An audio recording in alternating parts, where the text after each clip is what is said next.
If you're looking for a GPU, now may actually be the time to wait a little bit and see what happens with the Nvidia RTX 50 series. Now, the 40 series came out a fairly long time ago, and obviously we had the super refresh, so I'm going to talk through some of the newer GPUs and why it may be a good idea to wait. Let's start at the very high end, the 4090. Most people that wanted one got one when it came out. If you buy one now, are you really going to be giving yourself a bad deal considering, let's say, later on this year, what if Nvidia releases a 5090? They're saying it could be a huge amount better than the 4090. Obviously, the 4090 is still going to perform really well, but look at the 3090. Nobody talks about that anymore as a high-end GPU, even though it's still very capable, don't get me wrong, but prices have gone down to like $700, $600, much cheaper, and similar may happen with the 4090 after the 5090 comes out. There's no question new GPUs come out all the time, sometimes a year or two. So it's not like, oh, of course it's going to be worse. The question is, how much better is the 5090 going to be? And now let's hear a word from our sponsor, VIP-CDKdeals.com, a Windows Pro CD key. Add to cart, you put in code CC20. This will also work on Windows 11. You want to go into your settings in Windows, change and adjust your CD key, click activate, and now let's go back to the video. There's a chance it may be a significant amount better because Nvidia has been riding pretty hot with AI and things like that. So they probably have more resources and more incentive to make sure that even the gaming sector stays ahead of everything else. So we're going to have to wait and see exactly what the 5090 brings. But although a 4090 is not terrible and it's still the best GPU you can get today, they're still very expensive. They're like close to $2,000 in a lot of cases. It's hard to find the $1,600 one that's closer to MSRP. So most likely you're going to spend anywhere from $1,800 to $2,000, which is a lot for a GPU that may be replaced in a few months later on this year. So that one may be a little bit sketchy. As good as it may be, I think maybe the time to get it is already coming pretty much to a close. Now, if we talk about the 4080 Super at $999, if you can find it for that, they've been hard to find. I mean, that's a little more reasonable, like maybe a 5080 obviously is going to perform better, but the difference likely won't be nearly as big as maybe the high-end 5090 may be. So that one is a little more reasonable. At least you're not spending $2,000. You're going to be closer to $1,000, but and of course, it's newer too. It's the Super Series that just came out earlier this year. That doesn't necessarily mean anything because remember when the 3090 Ti came out? Soon after, the 40 series came out and basically destroyed the value and the performance of that GPU with the 4090. So that's, if you can wait even at that level, probably a better idea to do so. Obviously, as you go down the product stack a little bit, then you start getting into the AMD GPUs like the 7900 XTX.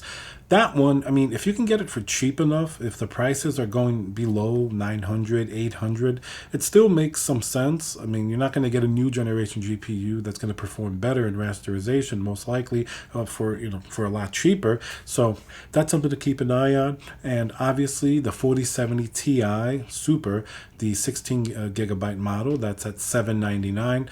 That's something else to kind of hedge your bets. I mean, it's a newer GPU. Performance is pretty good. It has some future proofing with 16 gigabytes of VRAM.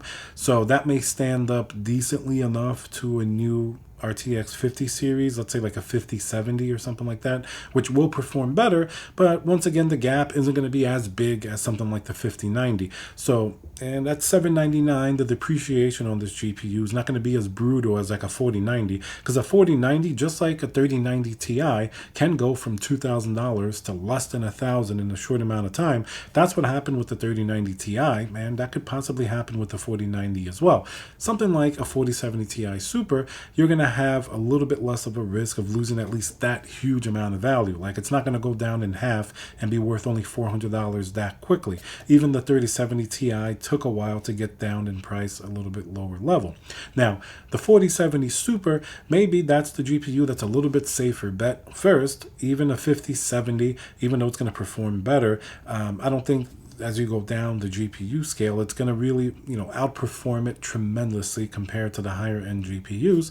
And once again, because of its $599 starting point, less of a risk you're going to lose a whole lot of money on it when the new stuff comes out. Obviously, it's going to be worth less, maybe, in the 400 range eventually, maybe might go down to 300 something. But even the 3070 held its price decently well, considering it started at $499. It stayed around $400 and a little under in the high $300 range for a very long time.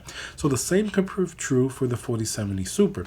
So I guess if you take a look at what GPUs, if you have to get one now to kind of tide you over before the next generation comes out, it seems like if you go right towards the middle, like a 4070 Super, seems to make more sense. And obviously something like a 7800 XT from AMD, if you want to save even more money, that's going to give you pretty good performance as well, as good as a 4070 in most cases, a little more VRAM. So that's going to be a good GPU to consider if you want to be under $500. But the 4070 Super kind of seems like a decent sweet spot. It performs close to the 4070 Ti 12GB, and for $599, certainly you're not going to lose too much money when the new stuff comes out. So if you analyze the GPU stack right now, the higher end that you go, the more risk you have to get a big price decrease. That's kind of always been the case.